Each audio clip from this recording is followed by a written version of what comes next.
ወወልድ ወመንፈስ ቅዱስ አሃዱ አምላክ አሜን። ደቅ ብርሃን ምእንተ ክትኮኑስ ብርሃን ከለኩም ተመላለሱ ብብርሃን እመኑ በሎም። እዚ መንገዲ ብርሃን እዩ። እዚ መደብ ንብዙሓት ካብ ናይ ጸልማት ጎደና ኣውፂኡ ናብ ናይ ብርሃን መንገዲ ንኽመልስ ዕይኡ ኣብ ትሕቲ ፍቓድ እግዚኣብሔር ዝጀመረ ኦርቶዶክሳዊ ትምህርቲ ዝመሓላለፈሉ መደብ እዩ።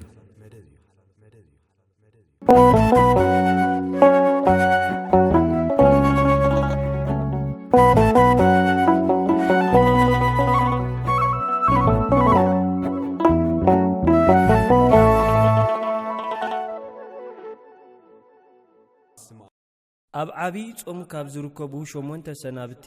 ሻርሻይ ሰንበት ገብርኄር ተባሂላ ትፍለጥ። ጎይታ ሰራዊት እግዚኣብሔር ነዛ ክብርቲ ዕለት ከምቲ ቃሉ እሙናት ኮይና ክንኽብራን ክንነብራን ቅዱስ ፈቃዱ ይኹነልና። እዛ ሰንበት እዚኣ በዚ ስም እዚ ክትስመ ዝኸኣለት ማህሌታይ ቅዱስ ያሬድ ኣብ ዝደረሶ ጾመ ድጓ ዝዝመር መዝሙር ብዛዕባ ቁኑዓት ኣገልገልትን ጎይታ ነቶም ቁኑዓት ኣገልገልቲ ድማ ኣግበርቲ ሄራን እናበለ ዓስቦም ከም ዝህብ ተዘኻኽር ስለ ዝኾነት እያ። እቲ ዝዝመር መዝሙርውን መኑ ውእቱ ገብርኄር መን እዩ እሙን ኣገልጋሊ እናበለ ዝቕጽል እዩ። እቲ መበገሲ ታሪኽ ድማ ጎይታ ንኹሉ ብምስላ ይምህር ከም ዝነበረን ካብቶም ትምህርቱ ሓደ ድማ ኣብ ወንጌለ ማቴዎስ ምዕራፍ 25 ፍቕዲ 10 ክሳብ ፍቕዲ 30 ዘሎ ታሪኽ እዩ። بسم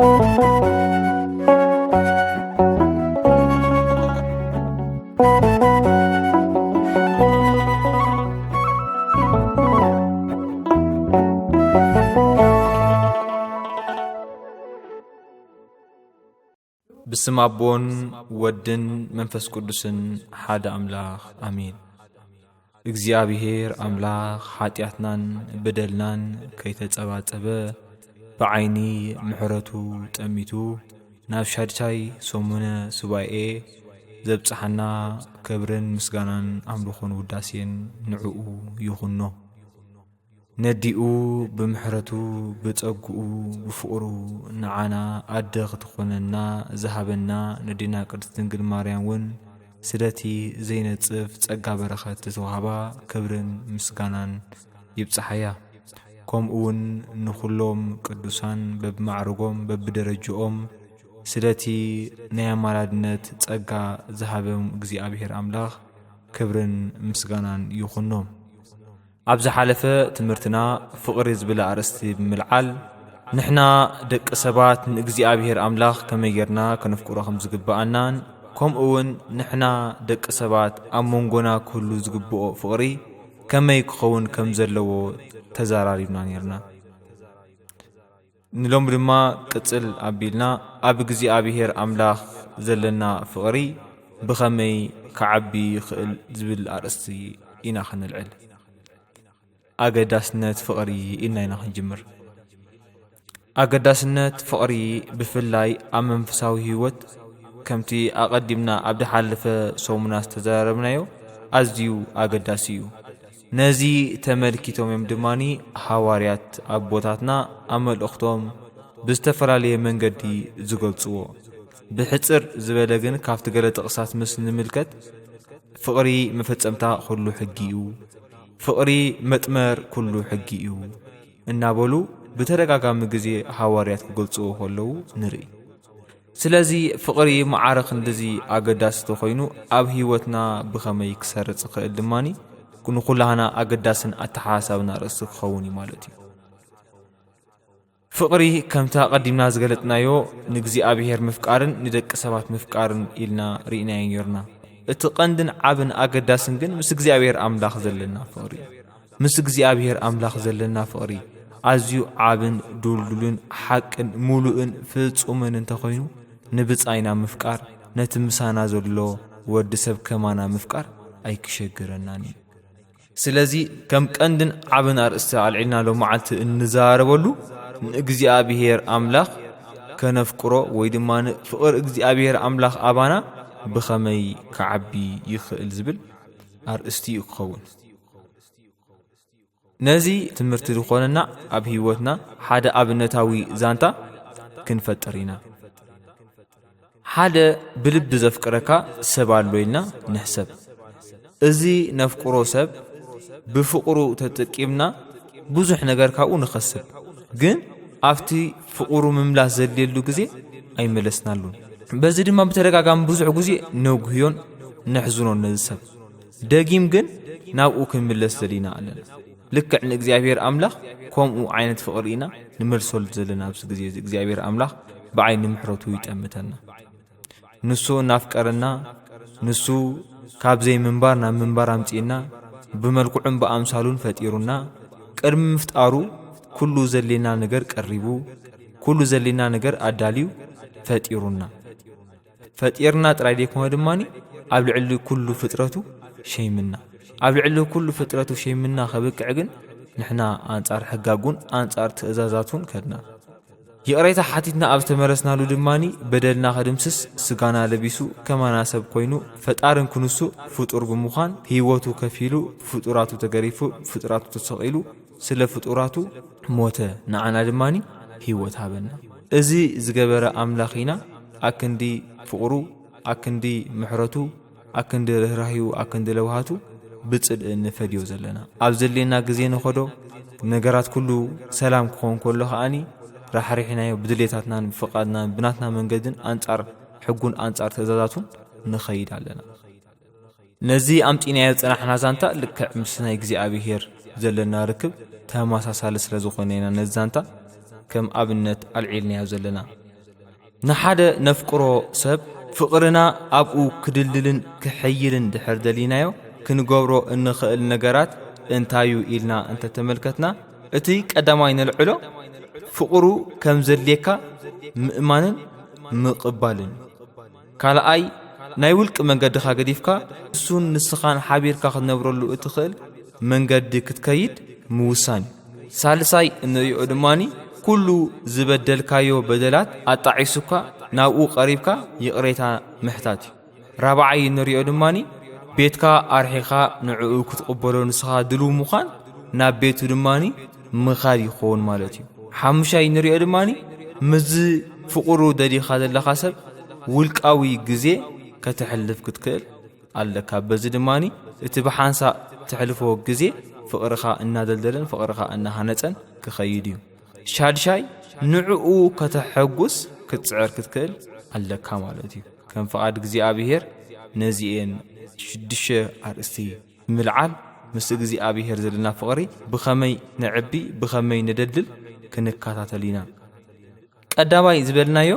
ፍቅሩ ምእማንን ምቕባልን እዩ። እግዚአብሔር አምላኽ ካብ ዘይ ምንባር ናብ ምንባር ዘምፀካ በዓል ዓብይ ግብርን በዓል ዓብይ ውዕለትን ምዃኑ ኣብ ቀዳማይ ክፋል ከመይ ዝበለ ፍቅሪ ከም ዘፍቀረና ዘርዚርናዮን ገሊጽናዮን ነርና ኢና። ኣብዚ ፍቅሪ ዝብል ቀዳማይ ክፋል ኣርእስትና ኣብ ናይ ራብዓይ ሰሙን ክፋል ናይዛ ቪድዮ ማለት እዩ። ስለዚ ንእግዚአብሔር አምላኽ ቅድሚ ፍቅሩ ምስኡ ምድልዳልካ ፍቅሩ ከም ዘድልየካን ፍቅሩ ኣሚንካን ተቐቢልካን ክትመጽእ ቅድም ክትኽእል ኣለካ። መጀመርያ ርእስኻ ክቕበል ኣለዎ። መጀመርያ ንፍቅሩ ክትኣምነሉ ክትኽእል ኣለካ። ንምንታይ ዘይኣመንካሉ ነገር ብድኾነ ኪደት ክትስዕቦ ብድኾነ መንገዲ ክትከታተሎ ኣይክትኽእልን ኢኻ። ካልኣይ እንሪኦ ድማኒ ናይ ውልቂ መንገድኻ ገዲፍካ ምስኡ ተሓብረሉ መንገዲ ምንዳይ ይኸውን። ናይዚ ዓብይ ኣብነትን መምሃራንን ዝኾኑና ሃዋርያት ኣቦታትና እዮም ማለት እዩ። ሃዋርያት ኣቦታትና ካብ ዓሳ ዝገፍሉ ዝነበሩ፣ ካብ ቀረጥ ዝቕበሉሉ ዝነበሩ፣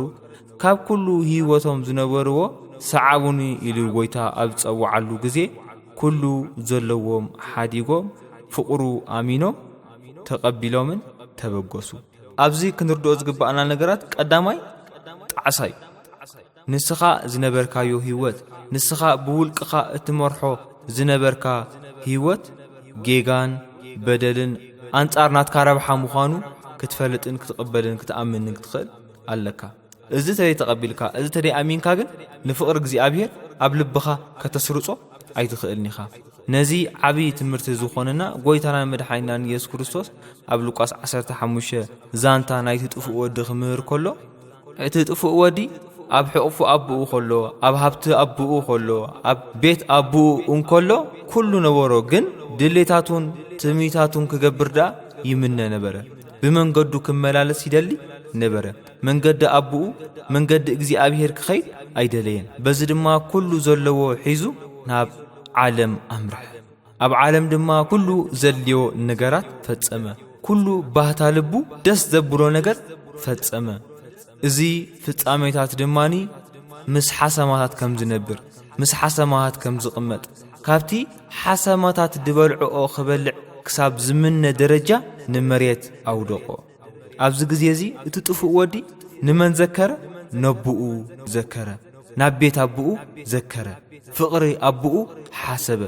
ካብቲ ዝነበሮ ኩሉ ጌጋ መንገዲ ድማኒ ብጣዕሳ ተመሊሱ ናብ ኣቡኡ መሰቡኡ ብሕብረት ክነብር ብትእዛዝ ኣቡኡ ክነብር ከም ወዱ እኳ ደይኮነ ከም ባርያ ኮይኑ ክነብር ወሰነ ስለዚ እቲ ቀንድን ኣገዳሲ ነጥቢ እዚ ውሳኔ እዚ ምስ እግዚኣብሔር ኣምላኽ ብፍቕሪ ክነብር ተኾይና ቀዳምነት ቆሪጽና ክንውስን ክንክእል ኣለና በዚ ከዓ ጎይታ ሰዓቡኒ ኢሉ ኣብ ዝጸዋዓሉ ግዜ ዕርፊ ሒዙ ንድሕሪ ዝጥምት ንዓይ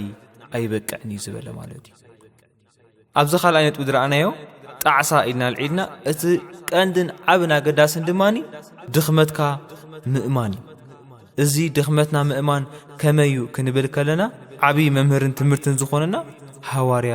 ጴጥሮስ እዩ ሐዋርያ ጴጥሮስ ንእግዚኣብሔር ኣምላኽ ንጎይታናን መድሓኒናን ኢየሱስ ክርስቶስ 3 ግዜ ምስ ከሓዶ 3 ግዜ ኣይፈልጦኔ ምስ በለ ትደርሆ ነቀወ ናይ ጎይትኡ ትንቢት ጎይታና መድሓኒናን ኢየሱስ ክርስቶስ ክትክሕደኒ ኢኻ ዝበሎ ቃል ዘኪሩ ድማኒ ሃደመ ንበይኑ ተፈልየ ድማኒ ድኽመቱ ክእመን ድኽመቱ ብግልፂ ብምዝራብ ኣምሪሩ ክበክ ከሎ ንሪኦ ስለዚ ኣብዚ ኪደት እዚ ኣብዚ ፍቕርና ንእግዚኣብሔር ኣምላኽ ከነደልድለሉ ምስ እግዚኣብሔር ኣምላኽ ዘለና ፍቕሪ ከነሐይለሉ ዝወሰናሉ ግዜ ምስ እግዚኣብሔር ኣምላኽ ድኽመትና ብግልፂ ምግላጽ ቀንድን ዓብን ኣገዳሲ ነገር እዩ ንምንታይ ድኾነ ዓይነት ፍቕሪ ዋላ ኣብ ደቂ ሰባት ድሕር ተመልኪትና ኮይና ግሉጽነት እንተዘይብሉ እዝን ድኽመት ኣለኒ እዝን በዲለ ኢልካ ብግልፂ ክትዛረብ ተደይኪ ኢልካ በደልካ ክትኣምንን ክትእመንን ተደይኪ ኢልካ እቲ ፍቕርን እቲ ኣብ መንጎ ዘሎ ዝምድና ክብተኽ ክልሕልሕ ግድነት ይኸውን ስለዚ ምስ እግዚኣብሔር ኣምላኽ ዘለና ፍቕርን ዝምድናን ከይልሕልሕን ከይብተኽን ድማን ድኽመትና ብግልፂ ክንእመንን ክንገልጽን ክንክእል ኣለና ሳልሳይ ዝረኣናዮ ነጥቢ ድማኒ ዝበደልካዮ በደል ኣጣዒሱካ ይቕሬታ ምሕታት እዩ እዚ ክንብል ከለና ኣብ መንፈሳዊ ህይወት ወይ ድማ ምስ እግዚኣብሔር ዘለና ፍቕሪ ድሕር ኣምፂናዮ ንስሓ ዝብል ሓሳብ እዩ ዘልዕል ንእግዚኣብሔር ኣምላኽ ኩሉ ዝበደልናዮ በደላት እናዘከርና ኩሉ ኣብ ልዕሊኡ ዝፈጸምናዮ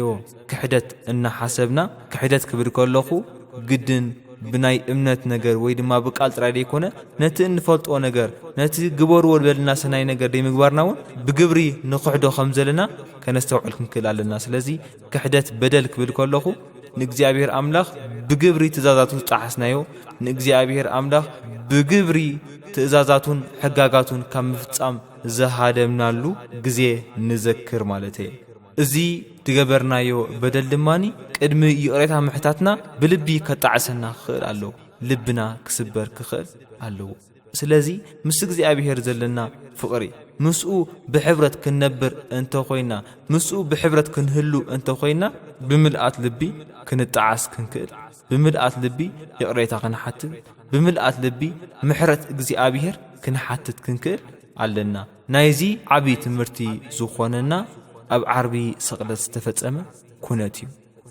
ጎይታ ኣብ ቀራንዮ ክስቀል እንከሎ ምስኡ ብየማኑን ብጸጋሙን ተሰቐሉ ሸፋቱ ነይሮም ብየማኑ ጡጦስ ነበረ ብጸጋሙ ድማኒ ዳክራስ ነበረ እዚኦም ክልተ ሰባት ሸፋቱን በደለኛታትን ዓመፅትን እዮም ዝነበሩ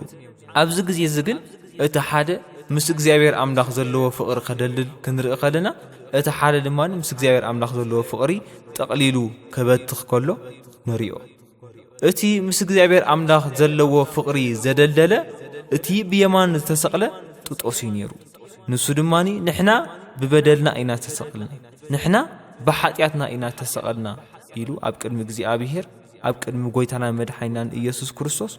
ይቕሬታ ክሓትት ከሎ ምስኡ ክነብር ክልምን ከሎ ንሪኦ ማለት እዩ ብልክዕካ እግዚአብሔር አምላኽ ድንን ዝበለ እግዚአብሔር አምላኽ ንዝነብዐ እግዚአብሔር አምላኽ ንዝተጣዕሰ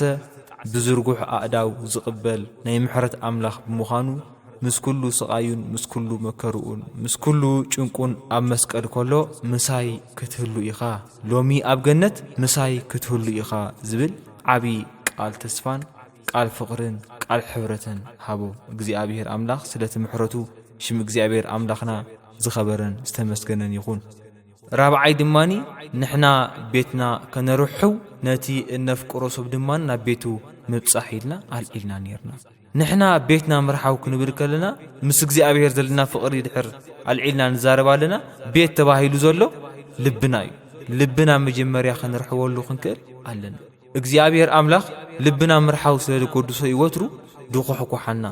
ወትሩ ዘድሄና ኣብ ኣፍ ደገ ልዳት ቤትና ኮይኑ ዝኹሕኩሕ ዘሎ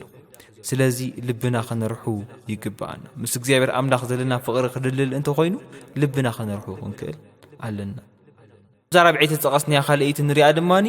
ንሕና ነቲ እነፍቅሮ ሰብ ምብጻሕ ናብ ቤቱ ምብጻሕ ንእግዚአብሔር ድማን ኣበይና ንረኽቦ ኣብ ቤተ ክርስቲያን ኣብ ቤተ መቕደሱ ኢና ንረኽቦ ስለዚ ኣብኡ ኸይድና ክንበጽሖ ኣብኡ ኸይድና ከንረኽቦ ምስኡ ግዜ ከነሕልፍ ይግባአና እዩ በዚ ድማን ኣብ እግዚአብሔር አምላኽ ዘለና ፍቕሪ ክድልድል እዩ ነዚ ዓብዪ ትምህርቲ ዝኾነና ንጉስ ዳዊት እዩ ንጉስ ዳዊት ምስ እግዚአብሔር አምላኽ ዘለዎ ፍቕሪ ምስ እግዚአብሔር አምላኽ ዘለዎ ርክብ ከደልድል ስለ ዝደለየ እንታይ ኢሉ ኣሎ ናብ ቤት አምላኽ ንኸይድ ምስ በሉኒ ተሓጐስኩ መሊሱ ድማን ኣብ ካልእ መዝሙር እንታይ ኢሉ ክዝምር ንምልከት ካብ 1000 ዓመት ኣብ ቤት ረሲኣንሲ ሓንቲ መዓልቲ ኣብ ቤትካ ወይ ድማን ሓንቲ መዓልቲ ሓላዊ ቤትካ ምዃን ይሕሸኒ ኢሉ ምስ እግዚአብሔር አምላኽ ዘለዎ ፍቕሪ ናብ ቤቱ ብምምጻእ ከደልድል ምብሃጉ ንምልከት ስለዚ ፍቕሪ እግዚአብሔር አምላኽ ኣባና ክሓድር ምስ እግዚአብሔር አምላኽ ዘለና ፍቕሪ ክድልድል ድሕር ንደሊ ኣለና ኮይና ናብ ቤቱ ምምልላስ እቲ ሓደ ዓብ መንገዲ ክኾነና እዩ እቲ ሓምሻይ እንሪኦ ነጥቢ ድማኒ ምስቲ እነፍቅሮ ሰብ ውልቃዊ ግዜ ምሕላፍ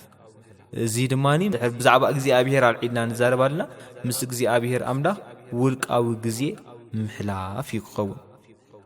ምስ እግዚአብሔር አምላኽ ውልቃዊ ግዜ ከመይ ጌርና ኢና ንሕልፍ ቀዳማይ ነልዕሎ ነጥቢ ምስ ሓደ ነፍቅሮ ሰብ እንታይ ኢና ንገብር ኣብ ዝኸድናሉ ግዜ ምስኡ ንዘራረብ ምስኡ ንዕልል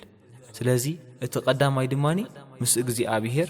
ምዕላል ምስ እግዚአብሔር ምዝርራብ ልክዕ ከምቲ እነፍቅሮ ሰብ ከምቲ እንፈትዎ ሰብ ከነዕልሎ ንምነ ከነዕልሎ እንብህግ ምስ እግዚአብሔር ድማኒ ከነዕልል ክንዛረብ ክንክእል ኣለና እዚ ምዝርራብ ኣብ እግዚአብሔር ዘለና ፍቕሪ እናዓበየ ከም ዝኸይድ ክገብሮ እዩ ምስ እግዚአብሔር እንታይ ኢና ከነዕልል ኢልና ክንጭነቕ የብልና ምስ እግዚአብሔር አምላኽ መጀመርያ ንዕልሉ መንገዲ ልብና ምኽፋት ከምቲ ኣቐዲምና ልብና ነርሕወሉ ኢልና ድገለጽናዮ ልብና ብምኽፋት ኢና ምስ እግዚአብሔር አምላኽ ንዕልል ሎም መዓልቲ ሙሉእ መዓልቲ እንታይ ክትገብር ውዒልካ ሎም ለይቲ እንታይ ሓሊም እዝን እግዚአብሔር አምላኽ ይዕልሎ እግዚአብሔር አምላኽ ከም ዝገብር ውዒለ እግዚአብሔር አምላኽ ከምዝን ገይረ እግዚአብሔር አምላኽ ከምዝን ሓሲበ ከም ዝገበርኩ ዳሓይሽ እግዚአብሔር አምላኽ እንታይ ክገብር ይሕሸኒ ኣብዚ ኸነጽረልና ዘለዎ ጸሎት ንገብር ኣይኮንኩን ዝብል ዘለኹ ምስ እግዚአብሔር አምላኽ ከም ብጻይና ምስ እግዚአብሔር አምላኽ ከም ኣማኻሪና ምስ እግዚአብሔር አምላኽ ከም ሓውና ምዕላል ዝብል ዘለኹ ንምንታይ እግዚአብሔር አምላኽ ከም ባርያ ከም ጊላ ዝጥምት ጎይታ ኣይኮነን እንታይ ዳ ብፍቕሪ ብሕውነት ምሳና ዓርክ ክኸውን ዘሊ ንዓና ሓውና ክኸውን ዝደሊ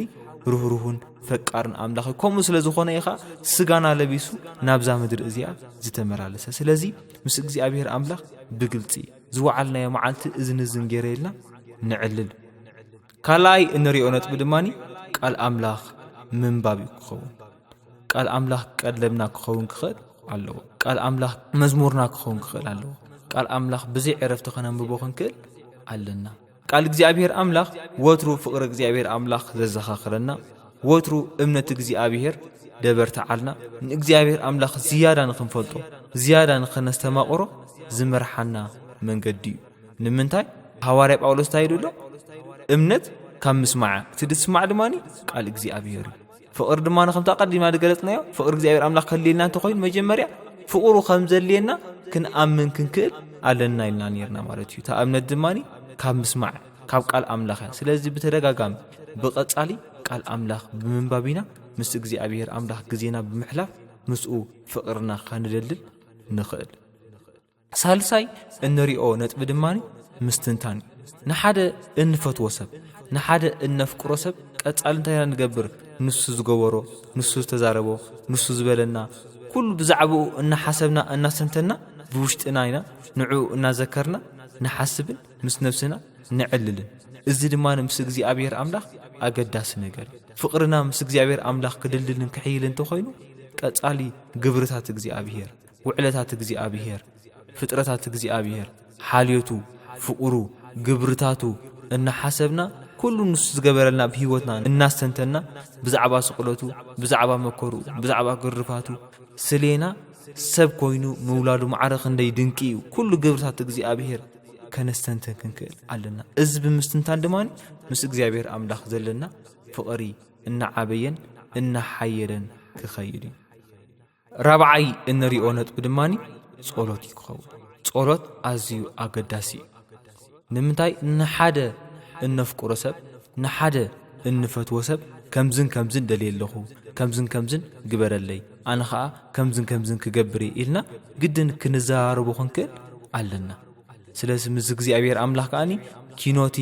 ዕላል ዝበልናዮ ኪኖቲ ምዝራብ ዝበልናዮ በዚ መንገዲ እዚ ንዕኡ ክንልምኖ ንዕኡ ክንሓቶ ይግባአና ብልክዕ እግዚኣብሔር ኣምላኽ ልብን ኮላሊትን ዝምርምር ኣምላኽ እዩ ኩሉ ድሌታትናን ኩሉ ባህግታትናን ኩሉ ትምኒታትናን ይፈልጥ እዩ ግን ንእግዚኣብሔር ኣምላኽ ክንሓቶን ክንዛረቦን ይግባአና ንምንታይ ጎይታ ባዕሉ ለምኑ ክወሃበኩም ካሕኩሑ ክረሓወልኩም እናበለ ክንልምኖን ክንሓቶን ብጸሎት ናብኡ ክንቀርብ ከም ዝግባአና ነገርናን ይምዕደናን ይመኽረናን ስለዚ ምስ እግዚኣብሔር ኣምላኽ ብጸሎት ግዜና ክንሕልፍ ክንክእል ኣለና ኣብ ጸሎት ንብሎ ዘለና ምልማን ጥራይ ኣይኮነ ብልክዕ ምስ እግዚኣብሔር ኣምላኽ ኣብ ንጽልየሉ ስርዓተ ኣምልኾ ምፍጻም ቅዳሴ ምስትታፍ ምስጋድ ምዝማር ዳኣመሰሉ ነገራት ክንዝርዝር ንኽእል ኢና ስለዚ ምስ እግዚኣብሔር ኣምላኽ ብጸሎት ምስኡ ግዜና ክንሕልፍ ኣለና ስለዚ እቲ ሓምሻይ ነጥቢ ኢልና ገሊጽና ዘለና ምስ እግዚኣብሔር ኣምላኽ ግዜ ክንሕልፍ ኣለና ብምንታይ ኢልና ኣለና ብምዝራብ ምስኡ ብምዕላል ካልኣይ ቃል ኣምላኽ ብምንባብ ሳልሳይ ብምስትንታን ራብዓይ ድማኒ ብጸሎት ኢልና ገሊጽና ኣለና እግዚአብሔር ኣምላኽ እዚ ክንገብር ብምሕረቱ ይደግፈና ሻድሻይ እንሪኦ ነጥብ ድማኒ ንዕኡ ከተሐጉስ ምጽዓር ንሓደ እነፍቅሮ ሰብ ንሓደ እንፈትዎ ሰብ ከነሐጉሶ ክንደይና ልዓል ታሕት ንብል ንእግዚአብሔር ኣምላኽ እንታይ ይባህ ዘብሎ ንእግዚአብሔር ኣምላኽ እንታይ ይሐጉሶ ኢልና ክንሓትት ይግባአና ኣብ ዝርእስ እዚ ንእግዚአብሔር ኣምላኽ ደስ ዘብልዎ ትእዛዛቱን ሕጋጋቱን ፍጻም ኩሉ ሕጋጋቱን ትእዛዛቱን ድሕር ፈጺምና ንሱ ባህ ይብሎ እዩ ገለ ኣብናት ካውን ተጠቂስና ግን ቀዳምነት ትሑት ምዃን እግዚአብሔር ኣምላኽ እቲ ኣዝዩ ባህ ዘብሎ ትሑት ምዃን እዩ ንጉስ ዳዊት እዚ ስለፈለጠ እዩ ንዓኻ ባህ ዘብለካ መስዋዕትሲ ቁጥቁጡን ስቡርን ልቢ እዩ ይብል እግዚአብሔር ኣምላኽ ባህ ዘብሎ ትሑት ምዃን እዩ ስለዚ ትሕት ክንብል ትሕት ምባል ክንለምድ ኣሎና ካልእ ባህ ደብሎ ንእግዚአብሔር ኣምላኽ ሰናይ ነገር ምግባር እዚ ድማኒ ንብጻይካ ምሕጋዝ ንዝሓዘነ ምጽንናዕ ንኹሉ ኣብ የማነ ጸጋምና ዘሎ ምድጋፍ እዩ እዚ ስለ ዝኾነ ይኸኣኒ ጎይታና ትእዛዝ እግዚአብሔር እንታይ እዩ ሕጋጋት እግዚአብሔር እንታይ እዩ ኢሉ ኣብተሓተሉ ቀዳምነት ንእግዚአብሔር ኣምላኽ ብምሉእ ነፍስኻ ብምሉእ ሓይልኻ ብምሉእ ልብኻን ምፍቃር ኢሉ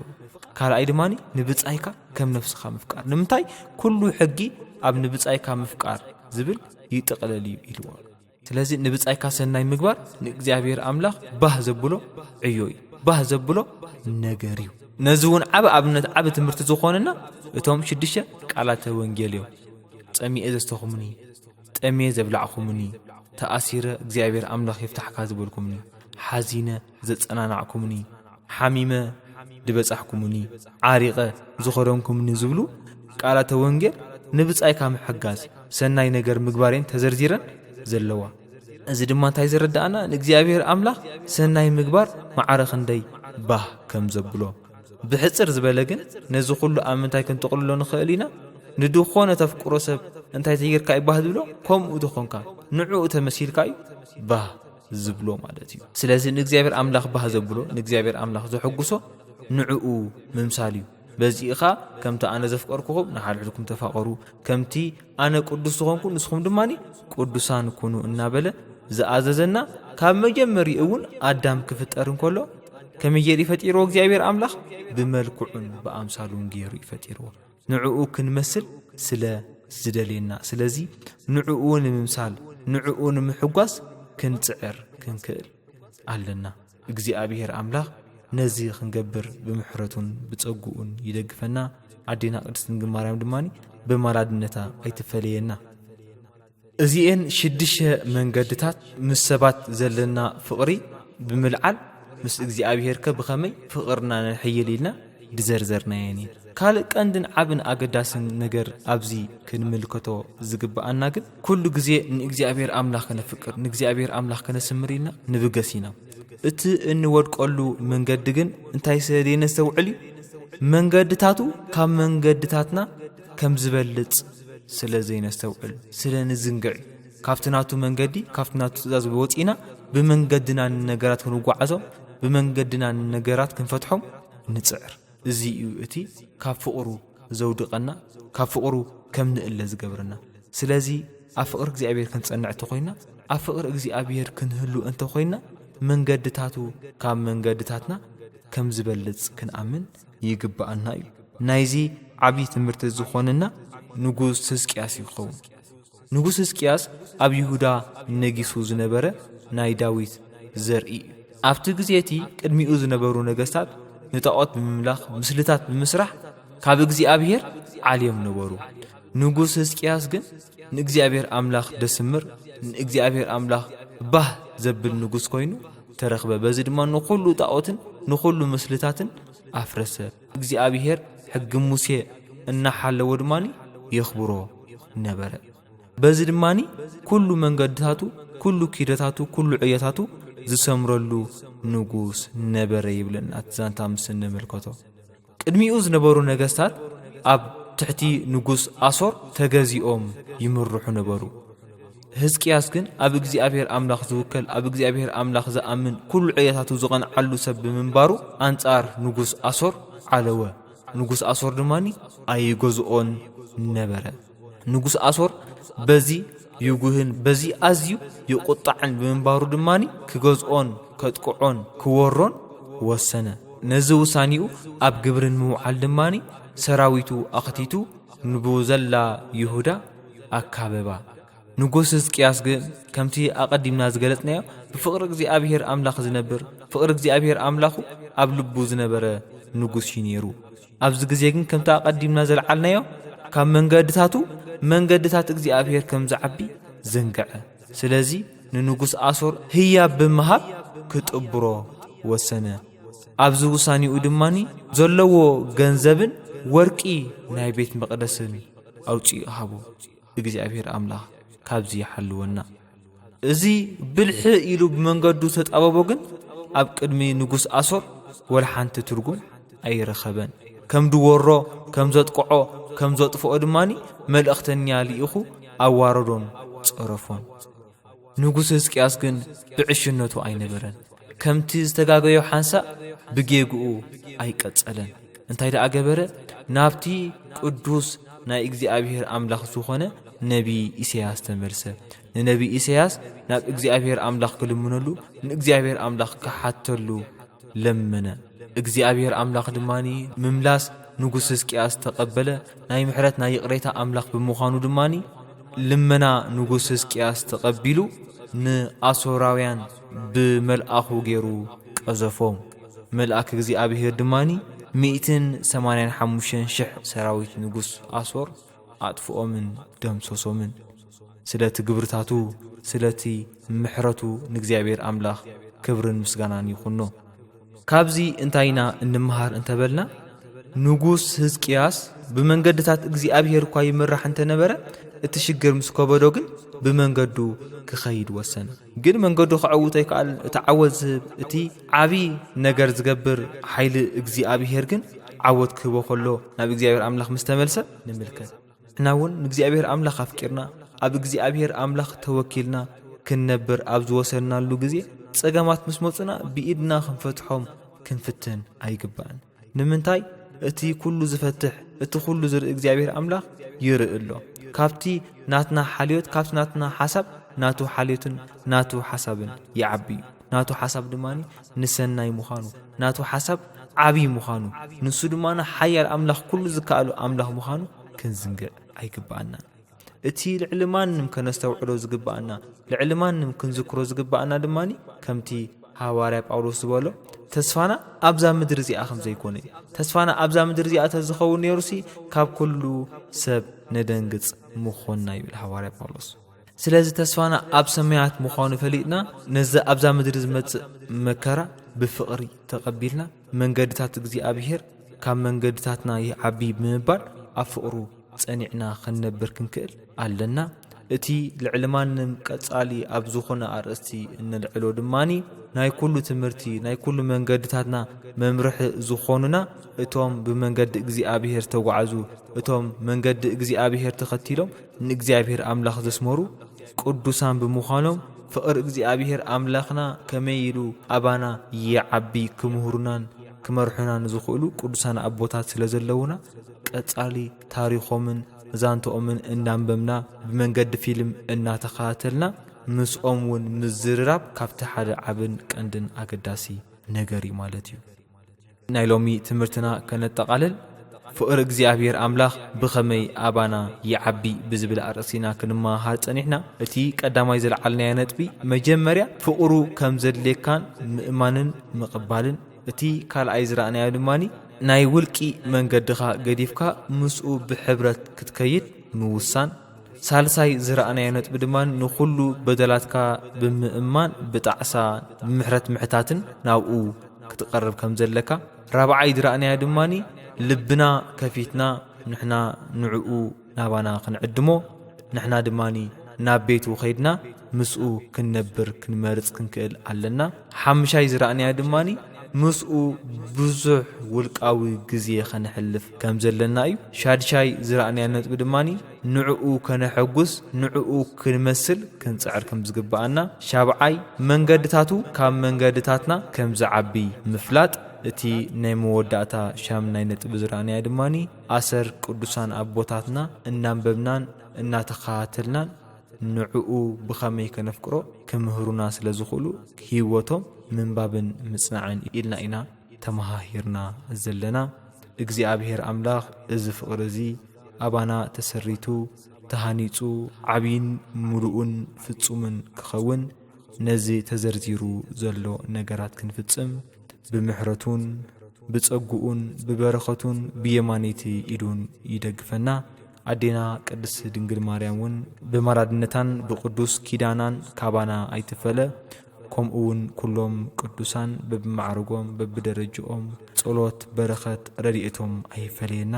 እግዚአብሔር አምላኽ ዝተመሃርናዮ ቃል እግዚአብሔር ኣብ ልብና ይሕድረልና። ጽንኩም ሰማዕኩምኒ እግዚአብሔር አምላኽ ኣብ ትገብርዎ ጾሙን ጸሎትን ጽኒሉ ይስማዕኩም። አሚን።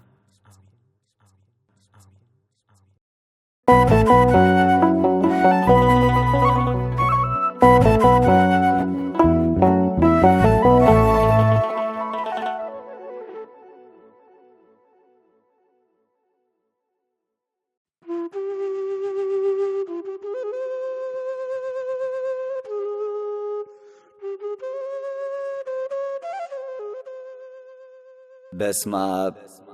ወወልድ ወመንፈስ ቅዱስ አሃዱ አምላክ።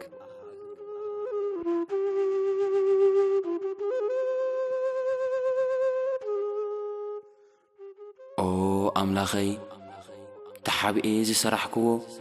ኩሉ ሓጢአተይ ንስኻ ትፈልጥ ኢኻ። ልብን ኮላሊትን እትምርምር ንስኻ ኢኻ ተሓቢኤ ዝሰራሕክዎ ናይ ግብረይ ክፍኣት እትፈልጥ ንስኻ ኢኻ ክፉእ ግብረይ ርኢኻ ብኣይኒ ምፍራድ ዘይትህወኽን ምልኣት ሓጎሰይ ዘይተጐድልን ንስኻ ኢኻ ብግዜ ውድቀተይ እውን ኣካይዳይ ዘየዋረድካ ንስኻ ኢኻ ኦ ገባሬ ሰናያት ይቕረ ባሃሊ ንስኻስ ኣይትህወኽን ውርደተይ ርኢኻ ተዓገስካኒ ንኽምለስ ድማ እናተጸበኻ ትዕግሥትኻ ብዛሕካለይ ኣነ እውን ካብ ድቃሰይ ተበራቢረ የቕሬታኻ ደልየ ናባኻ ገስገስኩ ንስሓ ንዝግብኦ ንስሕኡ ከም እትቕበል ፈሊጠ ብተስፋኻ ጸኒዐ ናባኻ ገስገስኩ ንዓይ ድኻ ንዝተነዓቕኩ ካብ ውድቀተይ ከተልዕለንን ሓጢኣተይ ሸለል ክትብልን ንስሓይ ክትቅበልን እልምነካ ኣለኹ ጸላኢ ካብ ማዕርገይ ሲዒሩ ስለ ዝደርበየኒ ምእንቲ ከይምካሕ ከይነፈካን ከይሰሳዕካን ብልግሲ እትህብ ፈታዊ ጽቡቕ ኦ ርህሩህ ጐይታናን ፈጣሪናን መድኃኒናን ኢየሱስ ክርስቶስ ብዘይሕሶ እሙን ቃልካ ብኽቡር ወንጌልካ ለምኑ ክውሃበኩም እዩ ድለዩ ክትረኽቡ ኢኹም ማዕጾ ኳሕኩሑ ክረሓወልኩም እዩ ኢልካ ተዛሪብካ ኢኻ እሞ ጐይታይ ኣነ እውን ሽጉርን ድኻን ስለ ዝኾንኩ ሓቀኛ ዘረባኻ ብተስፋ ተቐቢለ ብቓልካ ጸኒዐ ሓጢኣተይ ኣሚነ እናተማሕፀንኩ እንሆ ኣብ ቅድሜኻ ደው ኢለ ኣለኹ ኦ ኣምላኸይን መድሓንየይን ኢየሱስ ክርስቶስ ተስፋይ ቈሪጽካ ከይትሕፍረኒ እልምነካ ኣለኹ ስለ ድኽመተይ ራህሪህካ ሓጢኣተይ ይቕረ ክትብለለይን ገጽካ እውን ካባይ ከይትኽውል ጸሎተይ እውን ሓፊራ ከይትምለስ በቲ ግዜቲ ንዓኻ ንምልማን ዘይበቅዕ ሓጥእን በደለኛን እኸውን እየ ዝረሳሕኩን ዝረኸስኩን ስለ ዝኾንኩ እንተኾነ ግን ብይቕሬታኻን ብብዝሒ ምሕረትካን ናይ ፍጥረትካ ዕርቅን ድሕነትን ብፍታውካ ንዘረባይ መልሲ ሃበኒ ብኽያተይ እውን ተቐበል ኦ ጐይታይ ፈጣሪየይ ከምቲ ሓቀኛ ተስፋኻ ብኽቡር ስምካ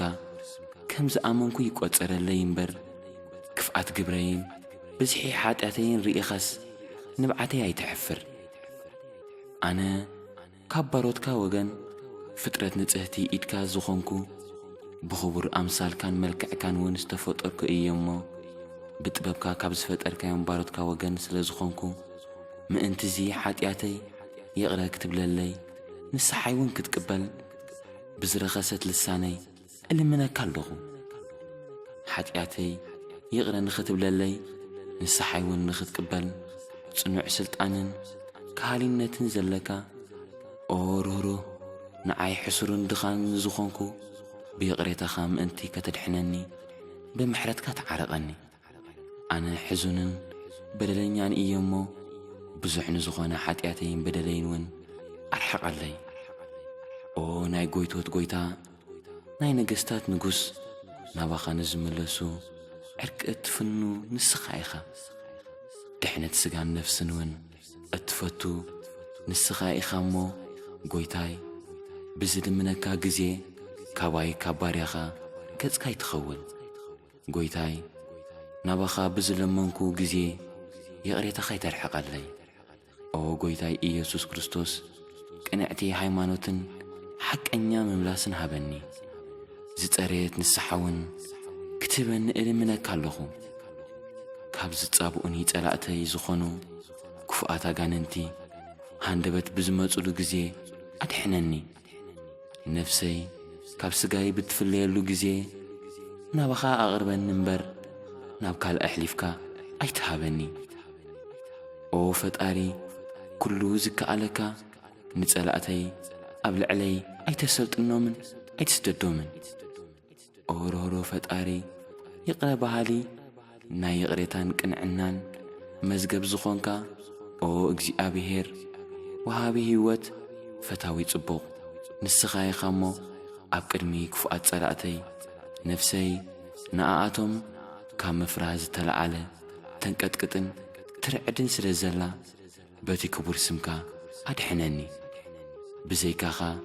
زدحننن نايز العالم هيوت زهبنن يبلين بحكي آمين او እግዚአብሔር بخراخ ኣይትግናሐኒ بحرقتك دما ኣይትቕፅዓኒ او እግዚአብሔር ማሚነ እየ እሞ መሓረኒ او እግዚአብሔር ዓጽምተይ ተሸቢረን እየን እሞ ኣጥዕየኒ ነፍሰዩን ኣዝያ ተሸቢራ ንስኻኸ او እግዚአብሔር ክሳዕ መዓስ او እግዚአብሔር ተመለስ ንነፍሰይ ኣናግፋ ምእንቲ ምሕረትካ ኣድሕነኒ ኣሞት ዝዝክረካ የልዎን እሞ ኣብ ሲኦልከ መን እዩ ዘመስግነካ ኣነ ብእህታ ሰልኬ ለይቲ ለይቲ ንመደቀሰይ እርሕሶ ንመንጸፈይ ብንብዓተይ እጥልቅዮ ኣለኹ ዓይነይ ብሓዘን ተባላሸወት ብሰሪ ኩላቶም ተጻረርተይ ተኣርጋላ እግዚአብሔር ንድምጽ በኻተይ ሰሚዕዎ እዩ እሞ ኣቱም ገበርቲ እከይ ኩላትኩም ከባ ይረሓቑ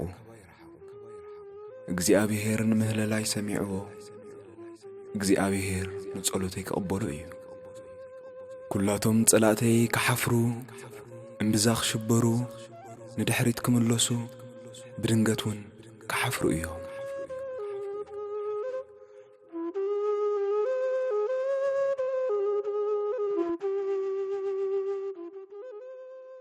ስብሃት ለእግዚአብሔር ወለወላዲቱ ድንግል ወለመስቀሉ ክቡር አሜን።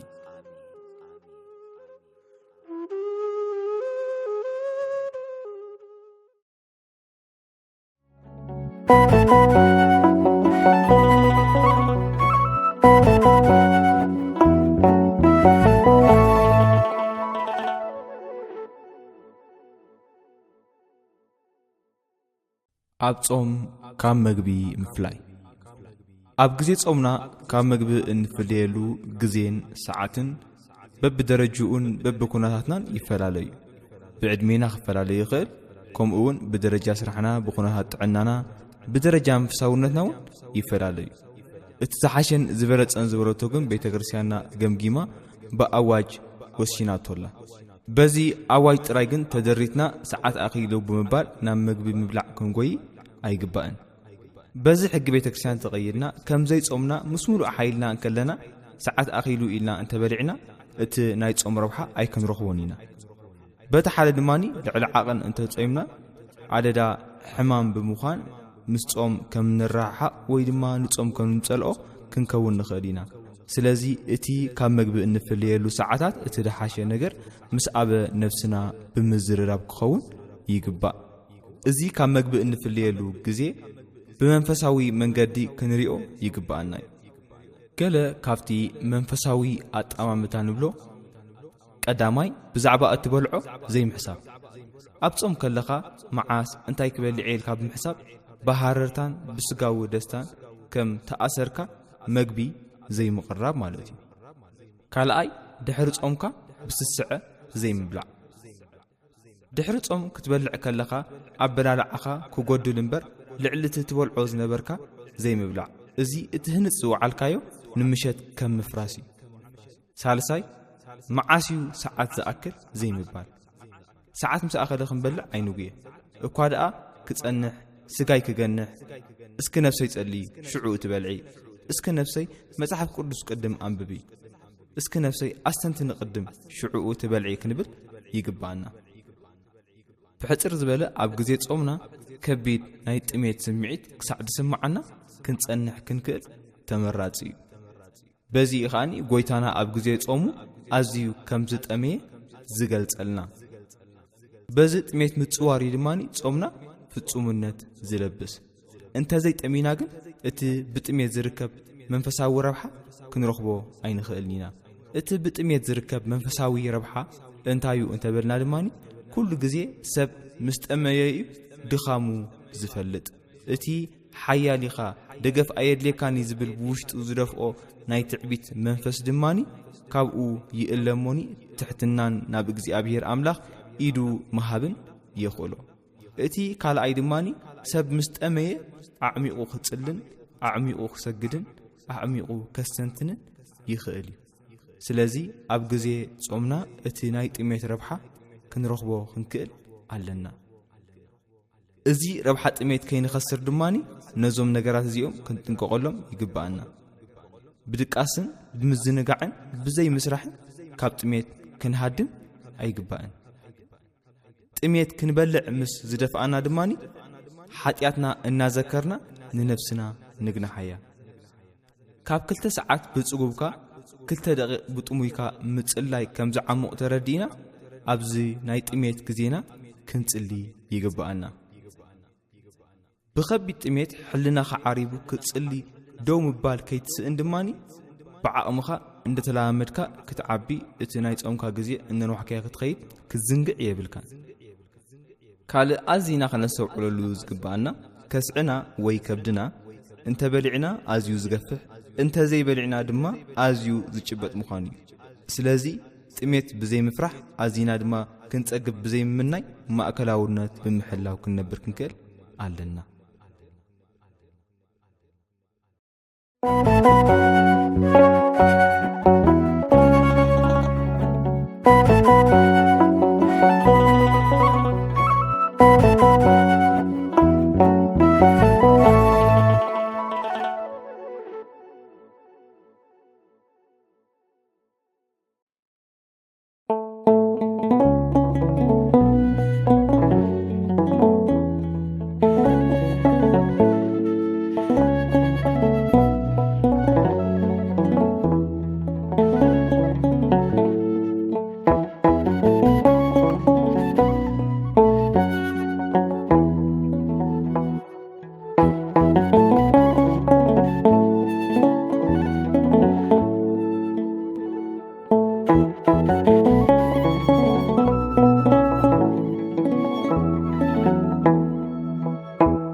When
መንፈሳዊ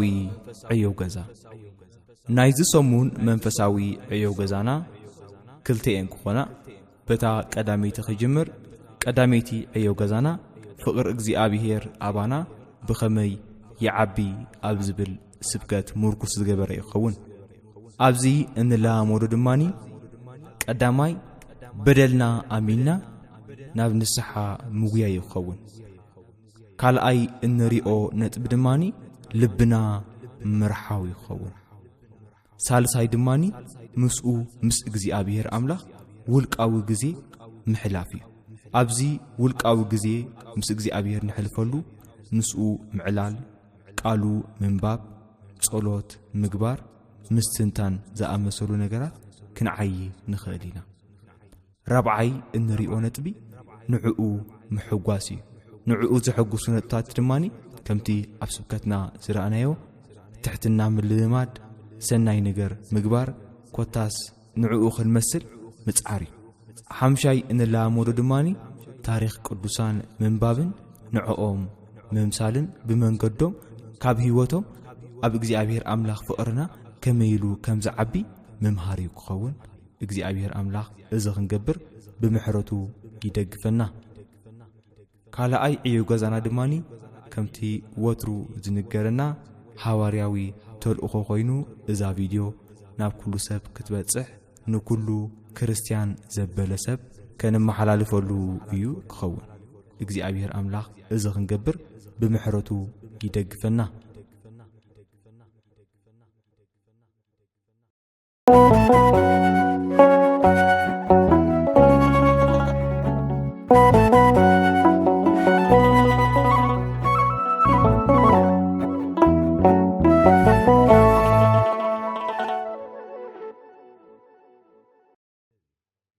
ናይዚ ሶምን መደብ ኣብ ዝተፈጸመ ስብሃት ለእግዚአብሔር ወለወላዲቱ ድንግል ወለመስቀሉ ክቡር አሜን።